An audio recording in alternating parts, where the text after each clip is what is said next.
고궁 이야기를 좀 하려고 합니다. 정확하게는 고궁 안에 있는 국보급 보물, 이 보물을 훔친 황제에 대한 이야기를 하겠습니다. 자금성 가보신 분들 계시죠? 바로 맞은편에 경상공원에서 본 자금성 모습입니다. 그 후문이죠. 북문입니다. 겨울에도 제가 북경에 살면서 눈 내린 고궁을 이렇게 본 게 참 행운이었는데 되게 멋있더라고요. 어쨌든 이 자금성에 무수히 많은 보물들이 있을 거 아닙니까? 그리고 여기에 있는 상당 부분의 보물은 장제스가 타이완으로 가져갔습니다, 사실은. 어쨌든 그래도 많은 보물들이 남아 있었고요. 역대, 그러니까 신중국 마오쩌둥 정부가 나라를 세운 이후에 역대 도난 사건이라고 해서 꽤 그 심각한 사건들이 꽤 많았죠. 제가 베이징 살 때 2011년에 스바쿠이라고 하는 그 사람이 도난 사건에 연루돼 가지고 TV에서 공개 재판을 그 생중계하는 거예요. 그래서 참 신기하다, 재밌다 하고 이제 지켜봤는데 이 굉장히 스물 몇 살밖에 안 된 되게 그 가난한 어린 친구가 이 자금성에 들어가 가지고 이제 자금성 지도인데요. 그러니까 돈이 없으니까 이제 여행객들 따라서 몰래 들어간 거예요. 몰래 들어가고 모든 사람들이 5시가 되면 다 나가야 되거든요. 나가야 되는데 이 고공간에 남아 있었던 거죠. 남아서 몰래 숨어 있다가 여기 보시면 자금성, 뭐 자금성만 따로 이제 강의는 하겠지만 이게 제궁이라는 데가 있어요. 제궁. 건천궁 바로 옆에 있는 데인데 제궁 안으로 들어가면 성숙전이라고 하는 그 전각이 하나 있거든요. 여기서 전시회가 열리고 있었어요. 이 전시회가 열리고 있는 물품들을 대략 한 9개 정도를 훔쳐가지고 있다가 이제 그 다음날 이제 이게 다시 문을 열면 몰래 빠져나가려고 했는데 밤새 이 경비병에게 들킨 거죠. 그래서 잡혔어요. 도망가다가 막담 넘어가려고 하다가 결국은 잡혔는데 잡혀가지고 형을 받은 게 13년이었어요. 왜 그러냐면 어, 이 성숙전에서 열리고 있던 그때 전시는 홍콩의 모 사립기관에서 이 어떤 보물급은 아니고 무슨 뭐 여러 가지 뭐 액세서리나 이런 것들 좀 고가의 액세서리 이런 거를 전시하고 있었던 거거든요. 그러니까 이제 보물이라고 하기엔 좀 그렇죠. 어쨌든 자금성에 들어와 가지고 이 물건을 훔친 거는 큰 죄여 가지고 13년형을 선고받았어요.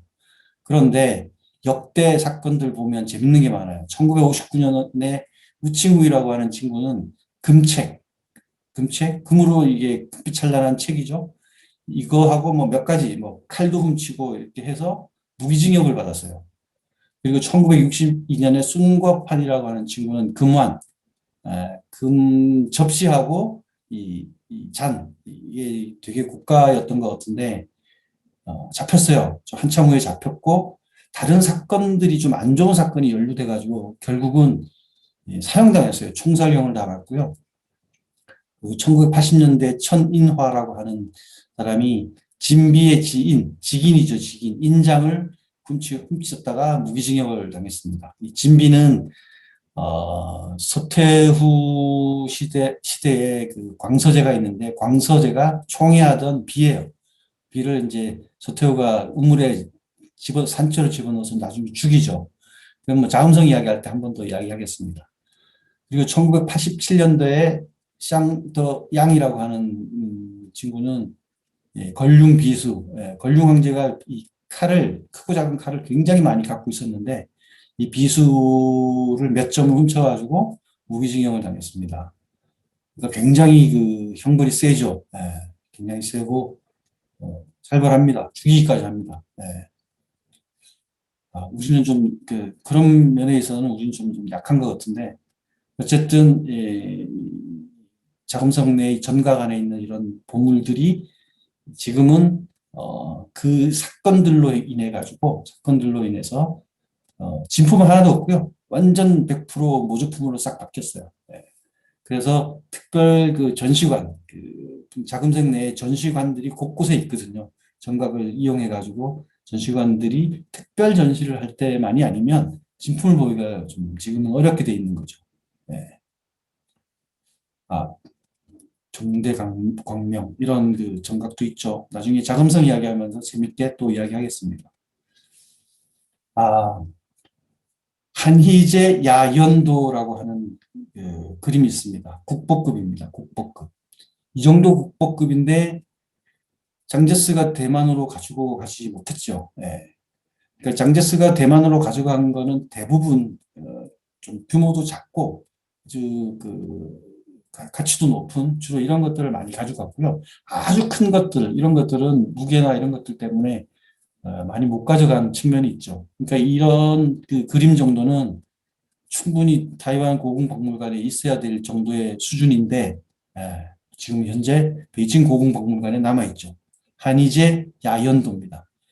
이게 중국 역사에서 10세기 초반부터 후반까지 약 7, 80년 동안 그 5대 10국이라고 하는 시대가 있어요. 5대 10국. 중원의 5대, 5개 나라가 계속 바뀌고 그 주변에 있는 남쪽, 서쪽, 뭐 북쪽에도 있는데 한 10개에 되는 일종의 군벌, 호족 세력이 만든 나라들이 쫙 10개 정도 있었죠. 그 중에 10국 중에 남당이라고 하는 나라가 있어요. 남당.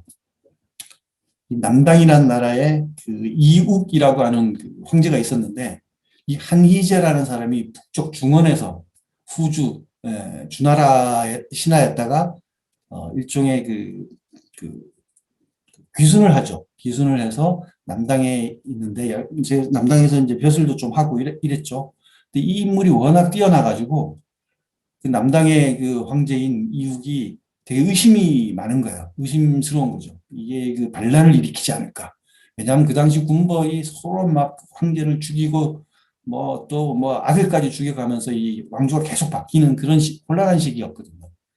그래서 이 황제가 고갱중을 비롯해서 몇 명의 그 화가들, 궁중 화가들을 이렇게 보내서 이 한희제가 어떻게 살고 있는지를 그림을 그대로 똑바로 이렇게 그려와라. 뭐 이렇게 된 거죠. 이게 그 유명한 한희제 야연도입니다. 그래서 한희제도 이 황제의 의심을 받고 있다는 걸 알았기 때문에 어, 집에서 이렇게 만찬을 벌리면서 즐겁게 노는 모습을 연출한 거죠. 예, 보시면 이게 되게 유명한 그림인데, 근데 남당시대 고갱중이 그린 진보는 아니에요. 진보는 아니고, 아마도 지금 고궁박물관에 있는 거는 송나라 시대 때 모본, 모본이죠. 모본으로 추정되고 있는 거예요.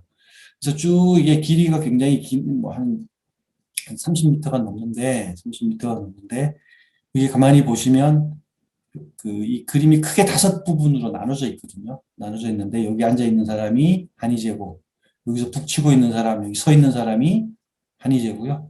여기 이제 잠깐 휴게실에 휴식을 취하는 겁니다. 놀다가 여기 앉아 있는 사람 그리고 여기 또 관악기, 관악 연주하는 걸 구경하는 그림 부분 여기 한희제 있고 마지막에 손님들 이렇게 환송 보내는 겁니다. 보낼 때 이렇게 나와서 이렇게 있는 모습들 이렇게 5번 등장하는데 이게 굉장히 유명한 그림이죠. 네. 그리고 또 하나가 있습니다. 유명한 그림이 청명상화도. 지난번에도 한번 칼펑 개봉 이야기할 때 말씀드렸던 것 같은데 북송 시대의 수도인 개봉의 그 이렇게 그 아주 그 서민들이 살고 있는 그 활기찬 모습을 그린 장택단의 그림입니다.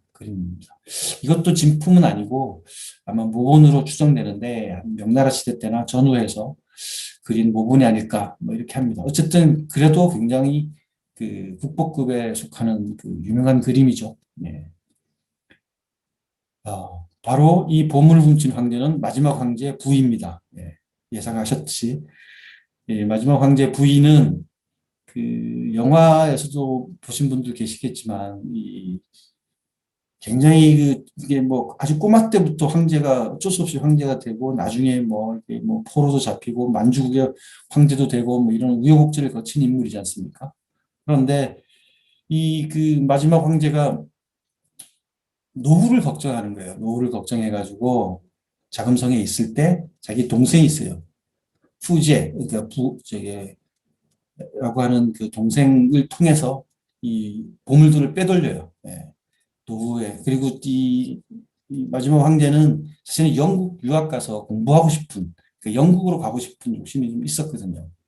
예. 그 자금을 마련해야 되니까 보물들을 빼돌렸는데, 재밌는 거는 여기 보시면 이게 한의제 야연도에 쭉 보면 아까 그림 외에 나머지 부분 쪽에는 이 소장자의 저기 직인들이 많이 찍혀 있어요. 권력관계 직인도 찍혀 있고, 여기 보시는 이 직인은 그 유명한 장대천, 짱다천, 마코부를 모사하기도 한, 지난번에도 말씀드린 500년에 한 번 날까 말까한 천재화가, 짱다천이 이 한의제 야연도를 유리창, 베이징 가면 그 골동품 파는 동네 있지 않습니까?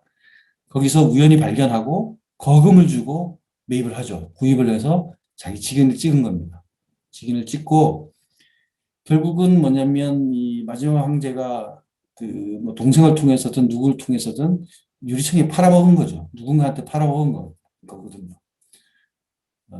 장대천은 이걸 구입하고 나서 그 내전 이후에 장대천은 50년대 초반에 남미 쪽인가 어디로 이민을 갈 생각을 가지고 있었어요.